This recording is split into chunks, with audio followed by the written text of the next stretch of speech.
আজকে আপনাদের সাথে শেয়ার করব ডিম চপ। ডিম চপ বানানোর জন্য প্রথমে আমি বেসনের গুলাটা রেডি করে নিচ্ছি। বেসনের গুলার জন্য নিয়েছি 1 কাপ বেসন, ছোট কাপের 1 কাপ ময়দা। এবার দিয়ে দিচ্ছি স্বাদ মতো লবণ, এবার দিয়ে দিচ্ছি বেকিং সোডা, আর দিয়ে দিচ্ছি গরম মশলার গুঁড়া, আর দিয়ে দিচ্ছি 1 চামচ চাট মশলা। এবার দিয়ে দিচ্ছি 1 চামচ ধনিয়ার গুঁড়া। এবার সবগুলা উপকরণ আমি একটা হ্যান্ড উইচ দিয়ে মিশিয়ে নিচ্ছি। এবার নর্মাল পানি দিয়ে এগুলাটা তৈরি করে নিচ্ছি। আমার ভিডিওগুলো যদি আপনাদের ভালো লাগে অবশ্যই একটা কমেন্টস করবেন। বেসনের গুলাটা রেডি হয়ে গেছে। এবার কালারের জন্য দিয়ে দিচ্ছি হালকা একটু ফুড কালার।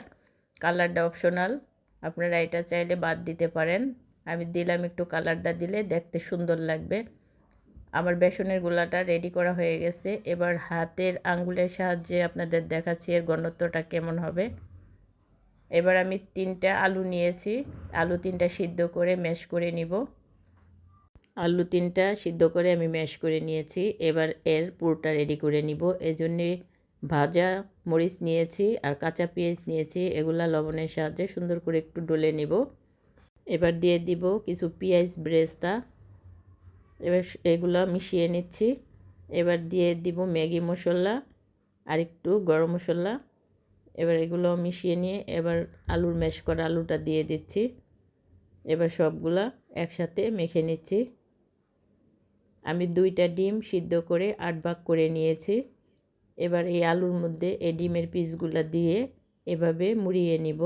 ডিমের পিসের মধ্যে এভাবে আলুগুলা দিয়ে আমি লম্বা করে শেপ দিয়ে ডিম চপগুলা বানিয়ে নিব। ঠিক এভাবে লম্বা হবে চপগুলা। সবগুলা চপ বানিয়ে নিচ্ছি। আলু চপগুলো আমার বানানো হয়ে গেছে। ভাজার জন্য চলে আসলাম। ফ্রাই প্যানে তেল গরম করে এবার আলু চপগুলো তেলের মধ্যে দিয়ে দিচ্ছি। এবার লাল লাল করে এপিট ওপিট করে ভেজে নিব।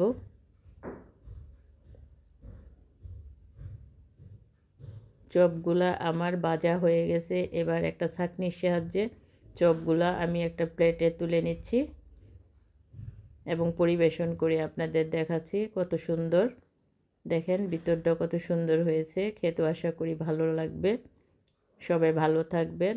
আসসালামু আলাইকুম। আল্লাহ হাফেজ।